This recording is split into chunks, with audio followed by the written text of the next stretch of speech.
Hi ಎಲ್ಲರಿಗೂ ನಮಸ್ಕಾರಗಳು. ನಾನಿವತ್ತು ಪಾಂಫ್ರೆಟ್ ಸಾರು ರೆಸಿಪಿ ಮಾಡ್ತಾ ಇದ್ದೀನಿ. ಸಣ್ಣ ಮಾಂಜಿ ಮೀನು ನೋಡಿ, ಇದನ್ನು ನಾನು ಸಾರು ರೆಸಿಪಿ ಮಾಡ್ತಾ ಇದ್ದೀನಿ. ತುಂಬಾ ಚೆನ್ನಾಗಾಗುತ್ತೆ. ಈಗ ಇದನ್ನು ಚೆನ್ನಾಗಿ ಕ್ಲೀನ್ ಮಾಡಿ ಇಟ್ಕೊಂಡಿದ್ದೀನಿ. ಈಗ ಇದಕ್ಕೆ ನಾವು ಸಂಬಾರ ಪದಾರ್ಥವನ್ನು ರೆಡಿ ಮಾಡುವ. ಒಂದು 10-15 ಕೆಂಪು ಮೆಣಸನ್ನು ಈಗ ನಾನು ಫ್ರೈ ಮಾಡ್ತಾ ಇದ್ದೀನಿ. ಆಯಿಲ್ ಹಾಕದೆ ಫ್ರೈ ಮಾಡ್ತಾ ಇದ್ದೀನಿ. ಈಗ ಚೆನ್ನಾಗಿ ಫ್ರೈ ಆಗಿದೆ. ಈಗ ನಾನು ಅದೇ ಬಾಣಲಿಗೆ ಒಂದು 10 ಒಳ್ಳೆ ಮೆಣಸನ್ನು ಹಾಕಿದೆ. ಮತ್ತು 1 ಸ್ಪೂನಷ್ಟು ಕೊತ್ತಂಬರಿ ಬೀಜ, ಅರ್ಧ ಸ್ಪೂನಷ್ಟು ಜೀರಿಗೆ, 1/4 ಸ್ಪೂನಷ್ಟು ಮೆಂತೆಯನ್ನು ಹಾಕಿ ಚೆನ್ನಾಗಿ ಫ್ರೈ ಮಾಡಬೇಕು.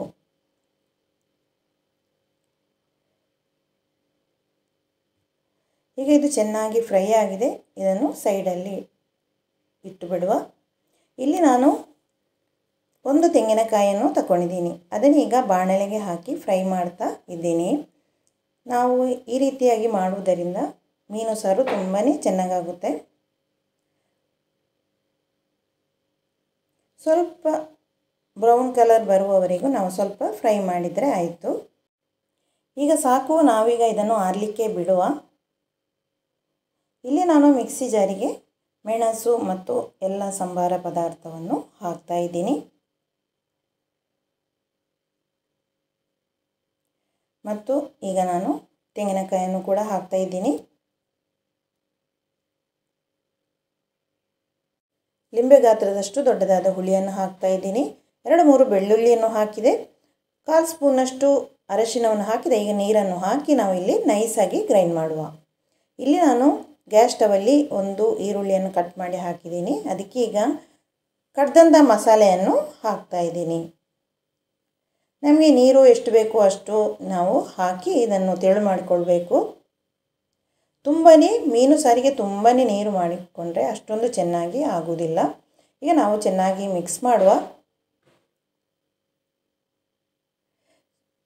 ಈಗ ನಾನು ರುಚಿಗೆ ತಕ್ಕಷ್ಟು ಉಪ್ಪನ್ನು ಆ್ಯಡ್ ಮಾಡ್ತಾ ಇದ್ದೀನಿ. ಸ್ವಲ್ಪ ಮಿಕ್ಸ್ ಮಾಡುವ ಉಪ್ಪನ್ನು ಹಾಕಿ.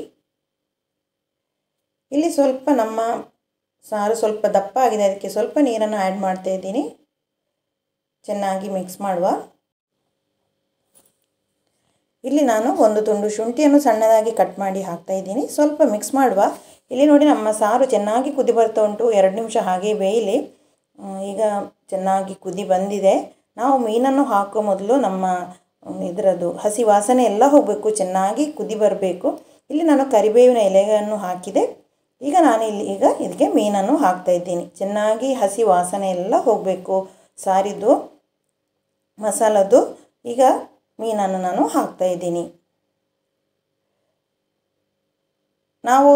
ಇದು ತುಂಬಾ ಸಾಫ್ಟಾಗಿರುವುದರಿಂದ ಮೀನನ್ನು ನಾವು ಸ್ಪೂನನ್ನು ಹಾಕುವಾಗ ಜಾಗ್ರತೆ ಮಾಡಿ ಹಾಕಬೇಕು. ಇಲ್ಲಿ ಮುಚ್ಚಳವನ್ನು ಇಟ್ಟು 1-2 ನಿಮಿಷ ಬಿಟ್ಟರೆ ಸಾಕು.